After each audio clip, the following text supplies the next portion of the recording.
Georgie, what's for lunch?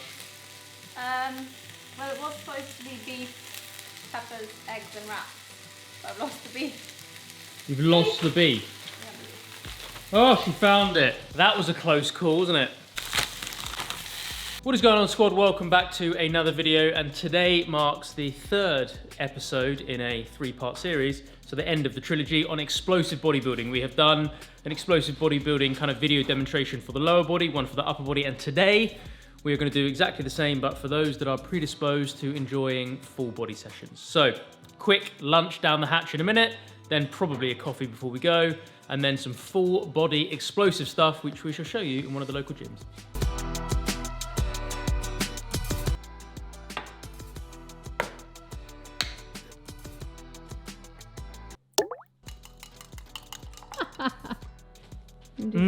Green stuff.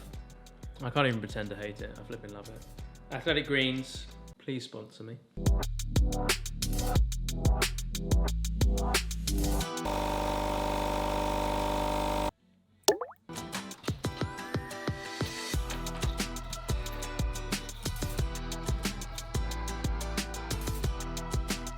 Okay, so explosive bodybuilding, full body today. The session is broken down into three sections, three separate components. We're basically going to start off by doing, we're going to do a primer obviously first. We are then going to move into some kind of like bodybuilding supersets, and then we're going to finish off with a little pump finisher.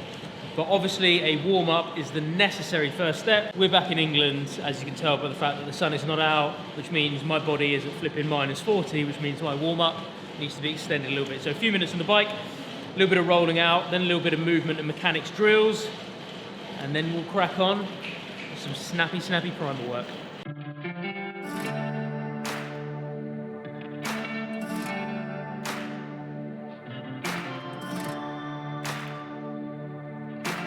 There are certain stretches that I do specific to each workout, very few, but I'd say 90% of mobility bits that I do before the workout starts, just after a bit of a general warming phase, I do for basically every session, whether it's upper, lower, full body, conditioning, whatever it is. I like to feel kind of nice and mobile. I always foam roll my lower body, I like to feel nice and mobile around the hips. A little bit of mobility stuff around the shoulders, a little bit of kind of like T-spine work. Even if it's upper body, I'll still kind of foam roll my lower body just to recover from the previous day usually, or whatever it is, and it just, I don't know, makes me feel ready to do some running and sprint drills, which even if it was a flipping shoulder workout, I'd probably still do some lunges and high knees just because that's the way I roll.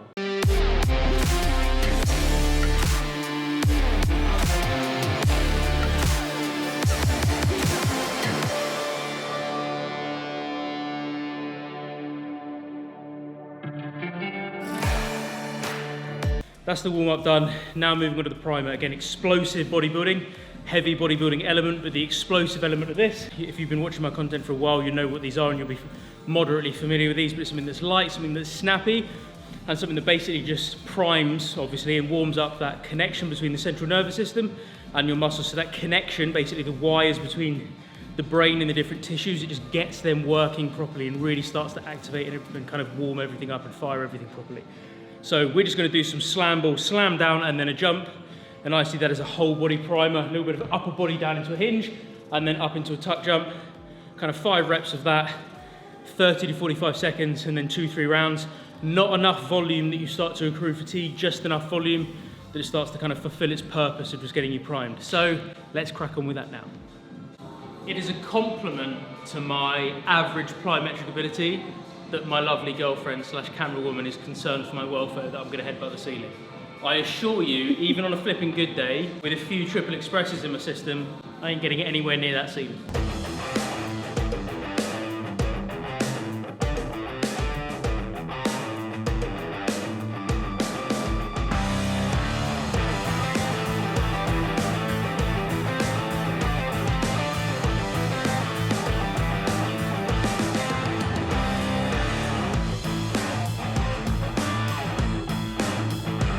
Okay, so primer, big tick in the box. We're now moving on to the heavy parts of the session.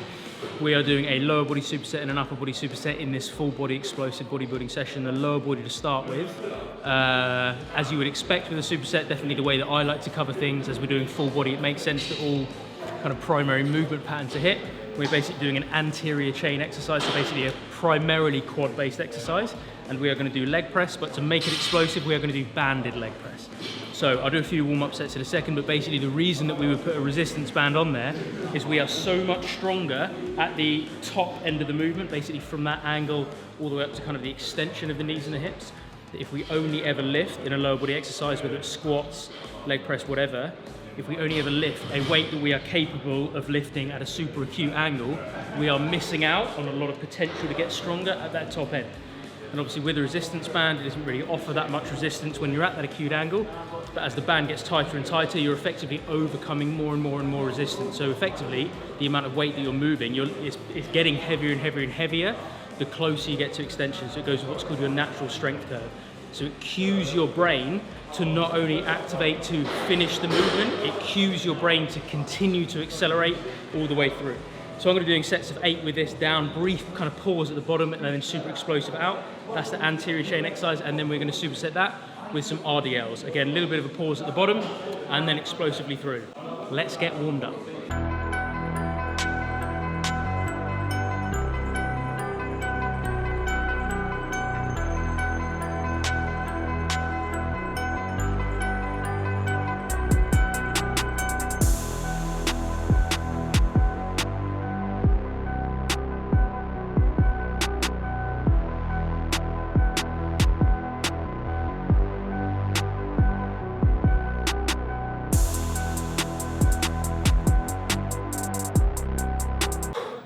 That was good, obviously performing, kind of executing everything as explosively as possible. Flipping gasses you, man, just takes it out of you.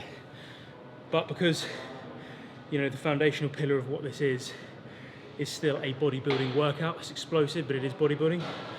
We have to keep the rest period fairly low. So obviously the rest period between sets is one of the biggest dictating factors of growth hormone response, and kind of the good hormonal cascade you get from the workouts, keeping it to, I don't know, no more than about 90 seconds is flipping hard and spicy, but that's what we need.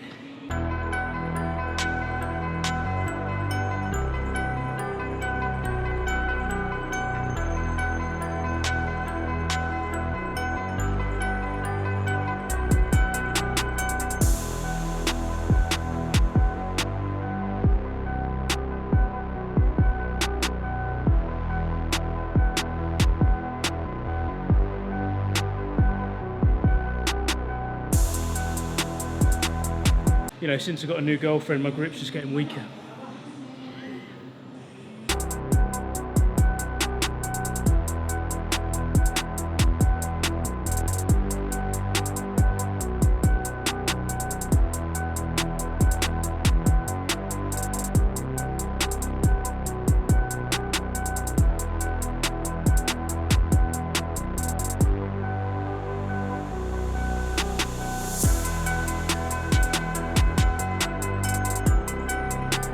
3 rounds of the lower body superset done. Now we're moving on to upper body. What I'm going to do is split this down as you would expect. Obviously we did anterior chain and posterior chain for the lower body. For the upper body, we're doing a push movement and then a pull movement. So the push movement is a little bit of kind of like a cluster complex. So what we're going to do is we're going to do 5 reps of strict overhead, which is far more kind of conventional bodybuilding style racket. No more, because it's cluster sets, no more than about 10 to 15 seconds. So step back, 1 or 2 big deep breaths, go back in with the bar, and then basically do between 6 and 8 push press.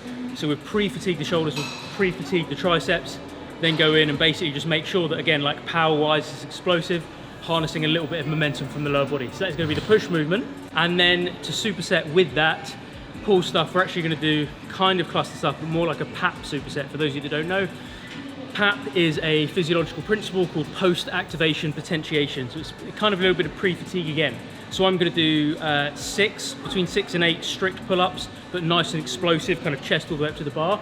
Drop down, no more than about 10 to 15 seconds again, and straight into some arm over arm rope pulls. Basically because one of the foundations that I kind of say regularly is if you're training in a new gym, because I do believe that exercise and working out as a pillar of your approach to that should be playful, it should be creative, take advantage of some equipment that you don't always have access to. I don't train here very often, so the fact that we've got the rope there, arm over arm rope pulls, it's a bit of unilateral stuff and it's powerful as well. There's no real eccentric, because you're just lifting your arm back against the air, but they're nice, explosive, pulling that elbow down. So push in the form of strict press into push press, and then pull from pull-ups into the rope, 2 or 3 rounds depending on time. Let's get cracking. All right. Woo. Look. I got that wow. Who wants some hands up right now? We got that. Turn it up loud. I know you're wondering how. I got that wow. Here I go, coming. I can't ever stop. I'm a tour de force running. Get me to the top. I don't need an invitation. I'm about to start a celebration. Let me in. Brought a good time plus some friends. Turn it up loud past 10. Turning up the crowd when I hit them with the pow. Yeah, the party never ends, cause if you want that, whoa, I can give you more. Come on, yeah, let's go. If you want that, whoa, I can give you more. Come on, yeah, let's go. Set 1 done. I had a rep target for the strict press and the push press and the pull-ups, but on this, I'm treating it a little bit more like kind of old school metabolic bodybuilding interval work, which is within about the first 3-4 seconds, you found an explosive pace, an explosive cadence, and then when you kind of self-report it, so you have to be strict with it if you're kind of deciding yourself when it finishes, but when you feel as though the speed has dropped by 20 to 30%, knock the set on the head. Basically, A, you're going to write yourself off for the next set, which we don't want, and B, you're not really getting a power, you're not really getting an explosive adaptation. So having that self-reported feature of when you then cut the head off the set and you decide to stop, if you trust yourself to be disciplined, it's a good thing. If not, maybe set a certain amount of time or a certain amount of pulls, but that worked for me today. About 90 seconds, and on to set 2. Here I go, coming. I can't ever stop. I'm a tour de force running. Get me to the top. I don't need an invitation. I'm about to start a celebration. Let me in. Brought a good time plus some friends. Turn it up loud past 10. Turning up the crowd when I hit them with the pow. Yeah, the party never ends, cause if you want that, whoa, I can give you more. Come on, yeah, let's go. If you want that, whoa, I can give you more. Come on, yeah, let's go.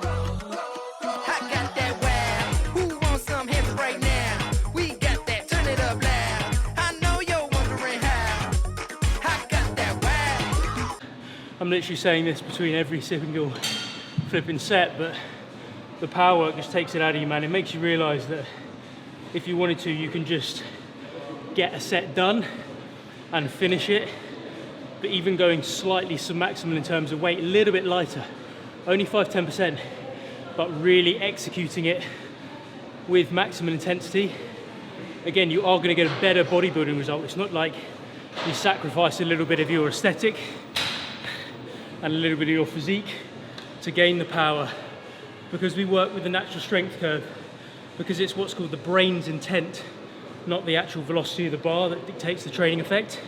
You're actually getting a better hormonal response. You're breaking down more muscle fibers. You're getting more mechanical tension, more metabolic stress, more muscular damage. Those are the 3 things that dictate kind of a bodybuilding response and putting on muscle. So bodybuilding in this way, 100%, it's not only not quite as good or as good, but you become more powerful, or you obviously become more powerful and more explosive, but I genuinely believe you end up getting a better physique training this way than just doing conventional bro splits, trust me.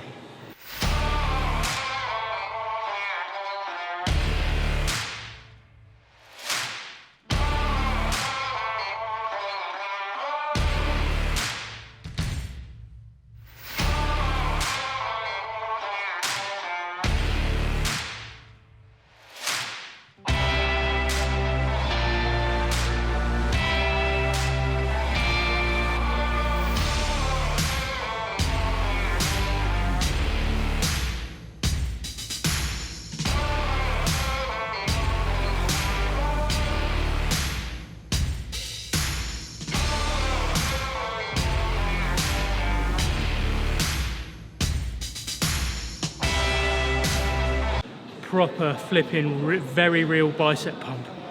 Bloody hell. Because it's concentric only, you get a little bit more, volume you can do. Similar to the lactic pump you get in your quads when you're doing prowler pushes.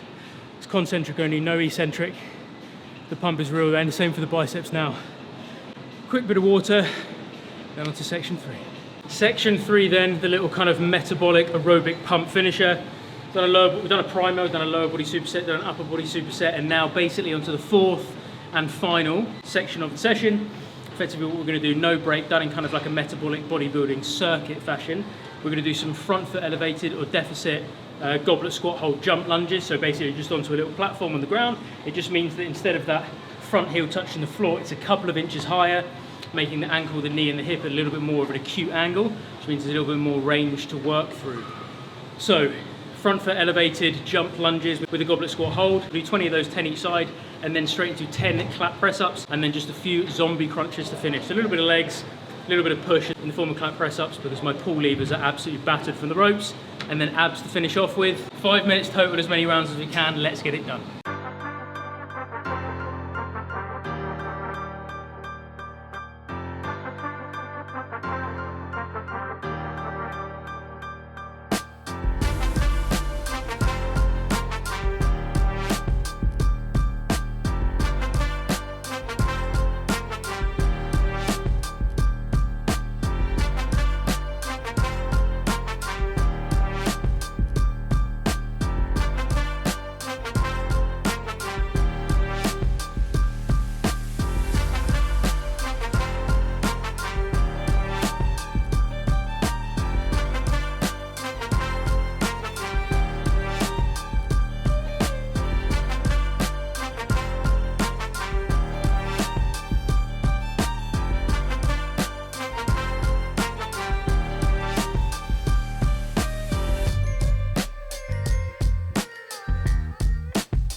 And as if by magic, that is the session done. I really enjoyed that one, guys. Full body bodybuilding with an appropriate injection of explosive modalities, or at the very least, that is the way that some of the movements are executed. If you did enjoy this video, please do smash that like button. Any questions on anything that we covered today, please do put down in the comment section below. And as always, squad, stay strong, stay healthy, stay awesome. And I'll see you all in the next video.